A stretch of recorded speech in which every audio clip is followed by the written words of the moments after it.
Hello, welcome to day 13 of my 108-day commitment to create and communicate. I am videoing here as I'm heading down to the coast, and I'm here because this cottage behind me inspired the theme, the subject for today's video.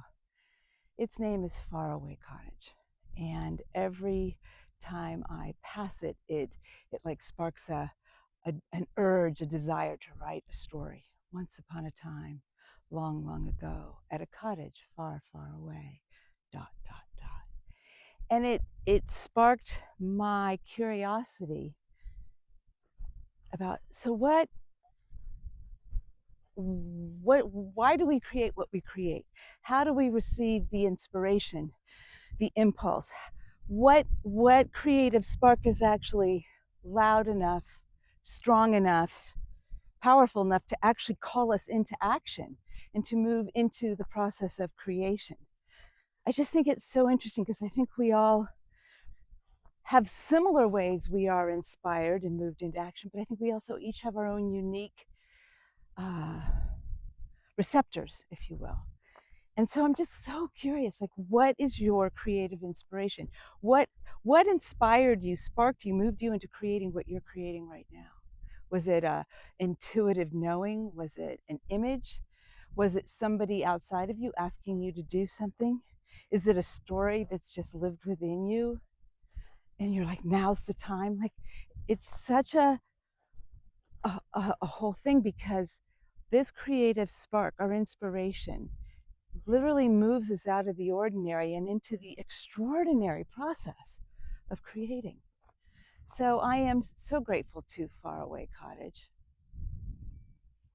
One of my first experiences with it was in 2014 when I was leading a small group of pilgrims, and half of us had gone down to come back up through Nanjizzle Cove, and the other half of us were coming back, and we passed by Faraway Cottage, and we had to wait for the others, so we decided to wait there. And it was so fun. We just, on impulse, out on a whim, spontaneously started with Once Upon a Time at Faraway Cottage.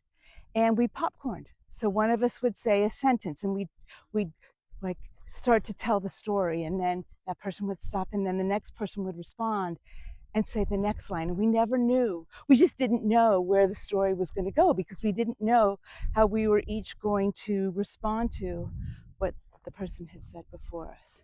It was such a fun process. And obviously, here we are 11 years later, and it has stayed with me. I loved the spontaneity of the creation, and that Faraway Cottage sparked our creativity very unexpectedly.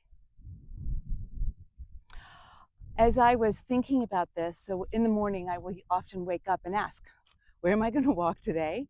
And what am I going to create? And this morning, it was then when I asked that question that I received like a very clear image of Faraway Cottage, and to come here and to create the video here today. And so simultaneously to all this, and in the process of this extraordinary creative journey I'm in, I am being so clearly pushed, if you will, to write my book that has been asking to be written for 10, 11, 12 years now. And I start it, and then I get in my own way, and I stop, and I get distracted, and all the other things. And now, like as I lay in bed this morning, waking up, write the book, write the book, write the book is just becoming stronger every day. And even clearing the little desk for me to sit at the desk to write as my writing space, which is very different. I tend to sit on my couch or outside when I'm doing my other work. Write the book. And as I was feeling that, I also was reminded that back, and it turns out a year and a half ago, I started another iteration of my book, The Spiral Path. And I just wanted to read it to you because it was catalyzed by Faraway Cottage. Once upon a time, long, long ago, at a cottage far, far away, there lived a beautiful woman. She was no longer young, but she was not yet old. She was in that in-between spiral of life, no longer in the mother phase, but not yet in her crone years, that time in between. There's a little breeze, and I apologize, it's taking my paper and moving it. A time that didn't used to exist. Women used to move quickly from mother to crone, with barely a pause or a breath. These days, with extended lifespans, a new time of life is offered. A time when a woman steps away from her family responsibilities and monthly cycle and reflects on the changes in her home as her family leaves the nest to create their own lives. Her monthly cycle ceases, and instead of bleeding out, a new and different energy is cultivated deep in her womb, resourcing her to pull inward. The shift within moves her from the center of one spiral, outwardly focused on family and others, to the center of a new spiral altogether. Here, she begins to call back her energies to herself. She begins to regenerate, to nourish herself and her body, to listen to her dreams, to honor her creativity, and to flame her passions. Even more deeply, she becomes aware of a sacred well within her belly, with its flow of deep waters that actually provide another source from which to create and cultivate her life. And I go on.